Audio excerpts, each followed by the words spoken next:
Está escrito no livro de Gênesis, capítulo 22, versículos de 1 a 14, o seguinte: Depois destas coisas, pôs Deus Abraão à prova, e lhe disse: Abraão, este lhe respondeu: Eis-me aqui. Acrescentou Deus: Toma teu filho, teu único filho Isaque, a quem amas, e vai-te à terra de Moriá, e oferece-o ali em holocausto sobre um dos montes que eu te mostrarei. Levantou-se, pois, Abraão de madrugada, e tendo preparado o seu jumento, tomou consigo 2 dos seus servos e a Isaque, seu filho, rachou lenha para o holocausto e foi para o lugar que Deus lhe havia designado. Ao terceiro dia, erguendo Abraão os olhos, viu o lugar de longe. Então disse a seus servos: Esperai aqui com o jumento, pois eu e o rapaz iremos até lá. E, havendo adorado, voltaremos para junto de vós. Tomou Abraão a lenha do holocausto e colocou sobre Isaque seu filho. Ele, porém, levava nas mãos o fogo e o cutelo. Assim caminhavam juntos. Quando Isaque disse a Abraão: seu pai: Meu pai, respondeu Abraão: Eis-me aqui, meu filho. Perguntou-lhe Isaque: Eis o fogo e a lenha, mas onde está o cordeiro para o holocausto? Respondeu Abraão: Deus proverá para si, meu filho, o cordeiro para o holocausto. E seguiam ambos juntos. Chegaram ao lugar que Deus lhe havia designado. Ali edificou Abraão um altar, sobre ele dispôs a lenha, amarrou Isaque, seu filho, e o deitou no altar, em cima da lenha. E, estendendo a mão, tomou o cutelo para imolar o filho. Mas do céu lhe bradou o anjo do Senhor, dizendo: Abraão, Abraão. Ele lhe respondeu: Eis-me aqui.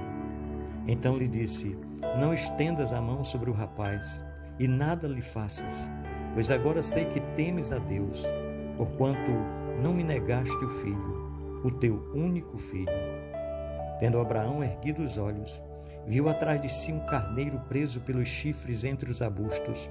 Tomou Abraão o carneiro e o ofereceu em holocausto em lugar de seu filho. E pôs Abraão por nome aquele lugar: O Senhor proverá. Meu irmão, minha irmã, já não era mais preciso o sacrifício, embora o sacrifício fosse indispensável para que Abraão se tornasse o referencial de fé que se tornou. Não apenas para os judeus, mas para todos nós. Não era preciso porque já havia sido feito. Em seu coração já havia sido feito o sacrifício. Abraão já havia entregado completamente Isaque. E se não havia dúvidas disso para Deus, é porque não havia dúvidas mesmo. Agora era a hora de dar o próximo passo. Mas é muito interessante notar o que Deus falou neste episódio com Abraão, pois é o próprio Deus falando na pessoa do anjo. Na perspectiva de muitos teólogos, era o próprio Cristo que se manifesta a Abraão no Monte Moriá. E ele disse: Agora sei que você teme a Deus. Está no versículo 12. Agora sei que você teme a Deus. E acrescenta: Porque não me negou seu filho, o seu único filho. O destaque é para mostrar que o texto justifica a ideia de que é mesmo o próprio Deus se manifestando. É o próprio Cristo. Mas como um Deus onisciente, que tudo sabe, pode dizer agora sei? Como se antes não soubesse? Esse é o mistério de Deus. Eterno que se envolve, que entra no nosso tempo. O Deus que dele nos esquecemos muitas vezes, mas que jamais somos esquecidos por ele. Ele participa de nossos momentos e está em nossa história. Não o convidamos para a festa, mas ele vem a si mesmo. Ele nos ama de um modo maravilhoso. Quanta graça e bondade, misericórdia e cuidado. Que bom que Deus se envolve conosco. E ele diz: agora sei.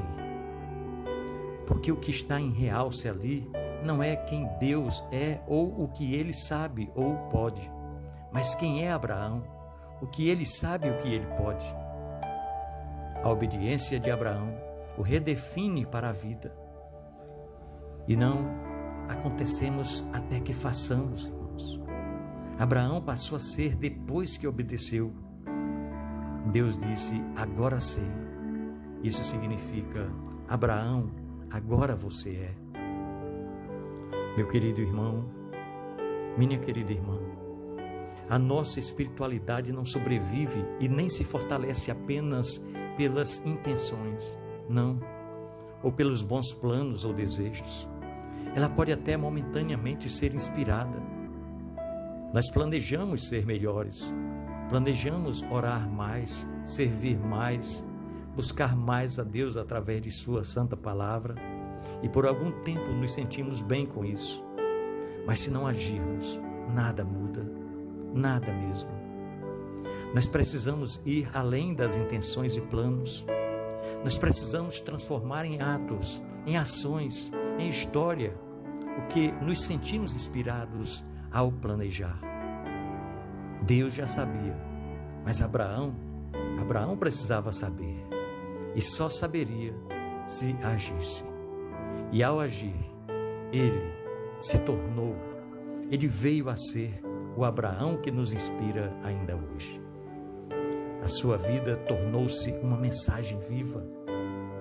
O que vai acontecer em seguida é que Abraão passou a conhecer de modo jamais conhecido por ele o caráter provedor do Deus que tanto nos ama. Até então ele conhecia o Deus que provia recursos. Agora ele conheceria o Deus que provê vida, o Deus que provê salvação. Abraão desceu o monte completamente diferente como subiu. A obediência faz isso, nos muda, nos transforma.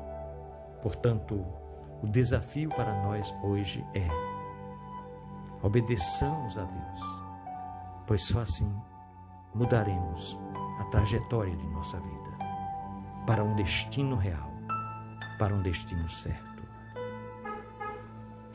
Pensemos nisso. No amor de Cristo. Amém.